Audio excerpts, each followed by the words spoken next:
Ravi Zacharias and Muhammad were very different in many ways. Muhammad bought, owned, sold, and traded black African slaves. Ravi didn't. Muhammad married a prepubescent girl. Ravi didn't. Muhammad ordered his followers to execute people for making fun of him. Ravi didn't. Muhammad married the wife of his own adopted son. Ravi didn't. Ravi could read. So there are lots of differences, but there are some interesting similarities, and I wanted to draw attention to two similarities between Muhammad and Ravi Zacharias. First, Muhammad and Ravi Zacharias both tried to commit suicide, Muhammad far more frequently than Ravi. By the time he was 17 years old, growing up in India, Ravi was an atheist. He sank into a depression and tried to kill himself. He was taken to the hospital in critical condition. A man named Fred David brought Ravi a Bible, but Ravi was too weak to reach out his hand and accept it. Fred David and Ravi's mother had to read to him. As they were reading John 14, Jesus' words in verse 19 caught Ravi's attention. Jesus said, "Because I live, you also will live." Ravi went on to become one of the world's most powerful and respected defenders of Christianity. Muhammad also tried to kill himself over and over and over again. According to Muslim sources, when Muhammad encountered the entity that he would eventually call the angel Gabriel, he was so terrified that he thought about committing suicide. This was before he started receiving Quran revelations. After he started receiving verses of the Quran, Muhammad concluded that he was demon-possessed, and he was so worried that his tribe would make fun of him for being possessed by a demon that he decided to commit suicide by hurling himself off a cliff. Halfway up the mountain, the entity that would eventually be called the angel Gabriel stopped him from killing himself. When Muhammad's wife Khadijah saw that her husband was suicidal, she and her cousin Waraka talked to him and convinced him that he wasn't possessed. He was a prophet of the great God Allah. But Waraka soon died, and Muhammad's revelations suddenly stopped. Guess who decided to kill himself? Let's find out in Sahih al-Bukhari, number 6982.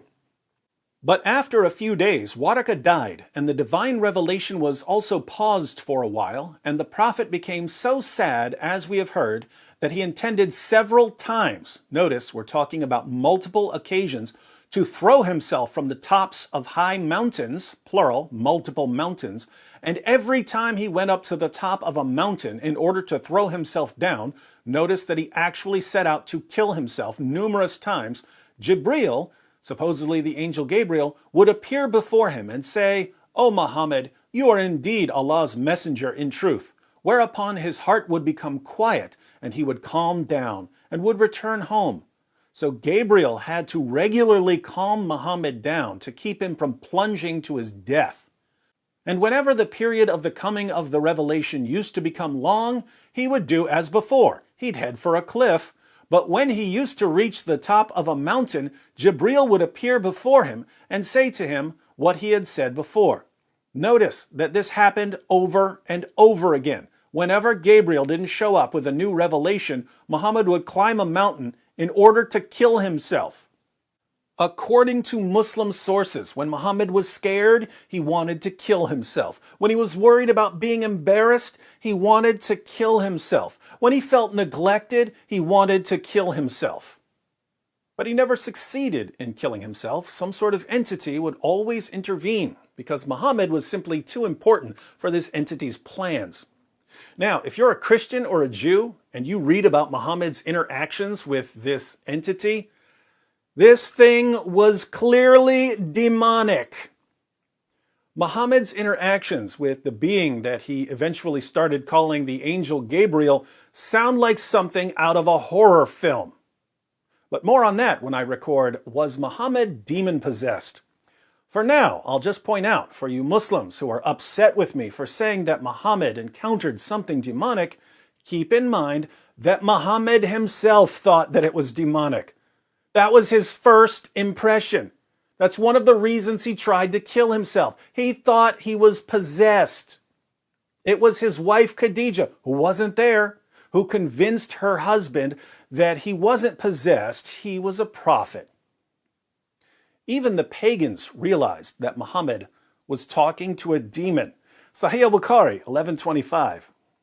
Narrated Jundub bin Abdullah, Gabriel, did not come to the Prophet for some time, and so one of the Quraysh women said, "His Satan has deserted him."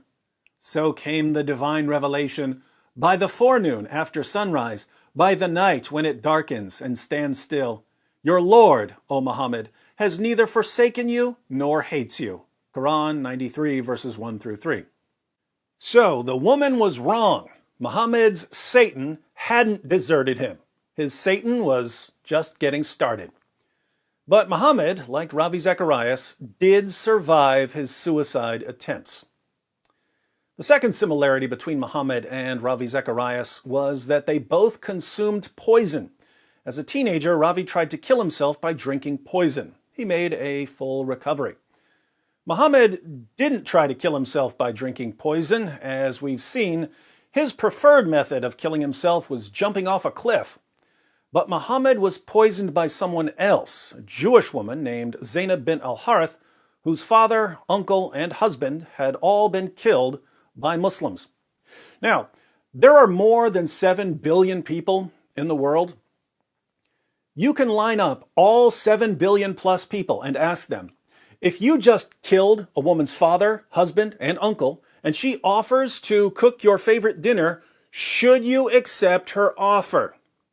100% of people, 7 billion plus out of 7 billion plus, will answer, no, you do not, under any circumstances, accept a meal from a woman whose entire family you just slaughtered.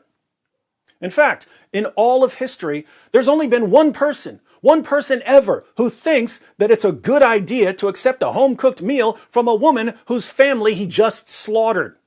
All other people who have ever lived in the entire history of humanity, upon being offered a plate of lamb by a woman whose family they had just killed, would answer, nah, I'm good. But there's one man, only one, who's dumb enough to take a plate of food from a woman whose father, husband, and uncle had just been slaughtered by his followers. That man couldn't kill himself by jumping off a cliff, but he sure could kill himself by jumping on a plate of roasted lamb. Here's what happened. Sunan Abu Dawud, 4512. A Jewish woman in Khaybar gave him a roasted sheep that she had poisoned, and the messenger of Allah ate from it, as did the people. He said, "Lift up your hands," meaning stop eating, "for it has told me that it is poisoned." Bishr bin al-Bara bin Marur al-Ansari died of that poison, and he sent word to the Jewish woman asking, "What made you do what you did?" She said, "If you were a prophet, it would not harm you, and if you were a king, the people would have been rid of you." The messenger of Allah ordered that she be killed. Then he said during his final illness, "I continued to feel pain because of the morsel that I ate at Khaybar, but now it has cut off my aorta." Muhammad died in complete agony due to the poison slowly destroying his internal organs, all because he was too stupid to turn down a plate of roasted lamb. I can't imagine a more humiliating death. I can't imagine a dumber prophet. But like Ravi Zacharias, Muhammad swallowed some poison. So there are some similarities between Ravi Zacharias and Muhammad, but they're superficial. A closer look at the parallels shows how different these men were. Ravi survived after being transformed by Jesus' words, "Because I live, you also will live." Muhammad died after being poisoned by a woman who said, "Because my father and husband died, you die." You reap what you sow. Ravi Zacharias sowed a lifetime of ministry, and he reaped an apologetics legacy that will never end.